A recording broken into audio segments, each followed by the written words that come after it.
Hai, Assalamualaikum. Apa khabar semua? Okey, ramai di antara kita telah kehilangan pekerjaan disebabkan oleh keadaan ekonomi semasa.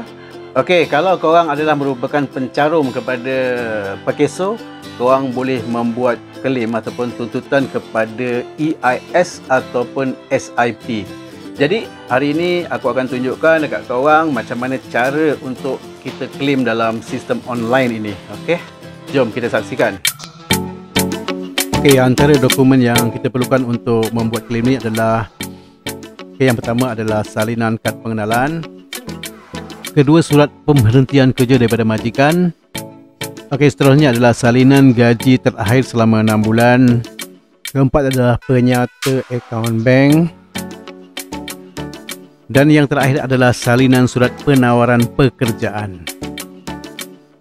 Okey, ini adalah logo EIS. Korang mestilah menyediakan dokumen tadi tu dalam bentuk PDF ataupun dalam bentuk JPEG sebelum masuk dalam sistem. Untuk cari website ni, korang type aja EIS Pekeso, kemudian log masuk. Okey, kita dah masuk dalam website dia. Jadi kita masukkan nombor IC kita yang baru, kemudian kita tekan daftar. Okey, lepas korang klik, korang akan nampak syarat-syarat kat situ. Korang boleh baca. Tapi antara yang penting kat sini adalah permohonan mestilah dikemukakan dalam tempoh 60 hari daripada tarikh hilang pekerjaan. Ini adalah senarai bank untuk pihak Pekeso membuat bayaran nanti. Okey, dekat bawah ni ada dituliskan notis bahawa hanya permohonan yang lengkap saja akan diproses. Okey, kita dah setuju dengan syarat-syarat tadi, jadi kita klik, dia akan masuk dalam page ni. Okey, dalam page ni kita masukkan semula kita punya nombor kad pengenalan baru.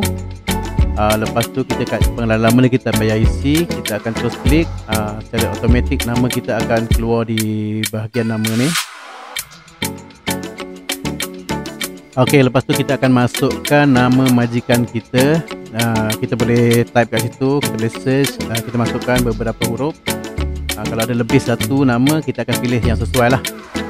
Lepas kita masukkan majikan, kita akan masukkan tarikh bila kita berhenti ataupun diberhentikan daripada kerja.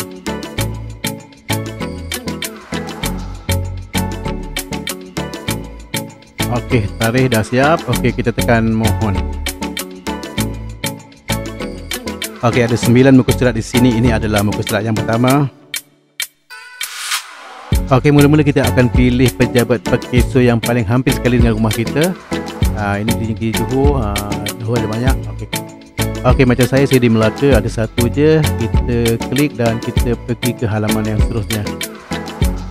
Okey, muka surat yang kedua ni adalah berkaitan tentang maklumat peribadi. Dia dah ada dia punya nama dan IC number. Kemudian kita akan masukkan kita punya dari lahir, kita punya bangsa, jantina, warga negara dan status perkahwinan. Okey, seterusnya kita masukkan kita punya alamat surat menyurat. Kemudian kita akan masukkan kita punya negeri. Kemudian seterusnya kita punya bandar dan juga poskod tempat kita tinggal lah. Okey, maklumat lain adalah telefon bimbit, telefon bimbit kedua lah kalau ada, dan seterusnya nombor telefon rumah. Masukkan juga nombor telefon waris terdekat, kemudiannya email kita. Okey, dah siap maklumat peribadi kita. Kita pergi ke halaman yang seterusnya. Pada muka surat ini adalah berkaitan tentang maklumat kehilangan pekerjaan.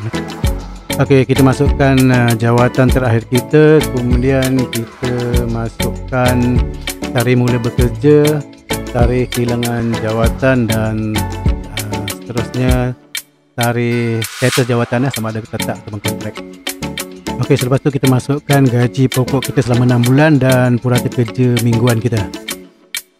Masukkan juga sebab kehilangan jawatan sama ada masalah syarikat ataupun sebagainya. Okey, sebagai contoh kita ambil VSS. Adakah anda menerima pampasan? Sama ada ya ataupun tidak. Nyatakan juga sama ada anda ada membuat tuntutan di pejabat buruh. Adakah anda pernah kehilangan pekerjaan yang belum dinyatakan? Okey, klik tidak dan pergi ke halaman yang seterusnya. Okey, halaman ini adalah berkaitan dengan maklumat majikan terakhir. Untuk kod majikan, nama majikan dan industri itu sistem default. Jadi kita cuma perlu memasukkan alamat. Lepas kita masukkan alamat sampai habis, adakah pasangan anda pemilik syarikat ini? Wow. Di ujung halaman ini korang kena isikan nama pegawai sumber manusia yang perlu dihubungi. Kemudian korang masukkan juga nombor telefon dan alamat email.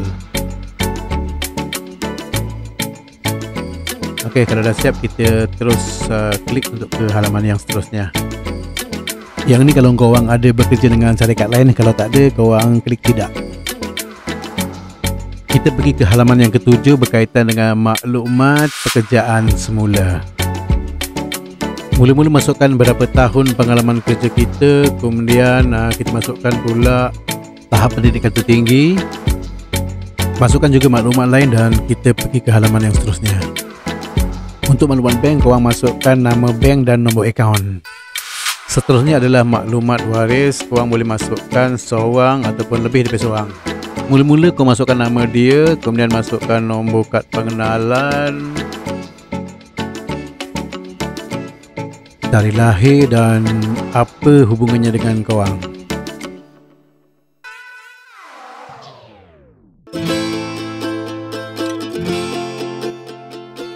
Okey, kita telah sampai ke halaman yang terakhir. Ianya adalah berkaitan dengan pengisytiharan. Ya, kalau kita tengok, saya mengaku bahawa maklumat yang diberikan adalah betul. Okey, jika maklumat tak betul, pekeso berhak untuk menggantung tuntutan ataupun membuat tuntutan balik kepada kita. Pihak pekeso juga berhak untuk mengambil tindakan undang-undang sekiranya maklumat yang diberikan adalah palsu. Okey, kita dah tik semua yang bertanda bintang tu dan kita teruskan dengan upload dokumen. Masa korang mula-mula daftar tadi, aku cadangkan korang gunakan Google Chrome sebab ada setengah browser ada masalah untuk upload dokumen. Korang masukkan satu persatu dokumen dan kemudian tekan hantar. Okey, bila korang tekan hantar, dia orang akan beri kita macam tiket lah. Kat situ ada nama, nombor kad pengenalan, kes dan kata laluan yang korang akan gunakan pada portal-portal yang dia akan beri nantilah. Okey, itulah saja perkongsian saya untuk kali ini. Sekiranya video ini bermanfaat, korang bolehlah share dengan kawan-kawan melalui like, subscribe, komen dan share pada YouTube saya. Okey, Assalamualaikum warahmatullahi wabarakatuh.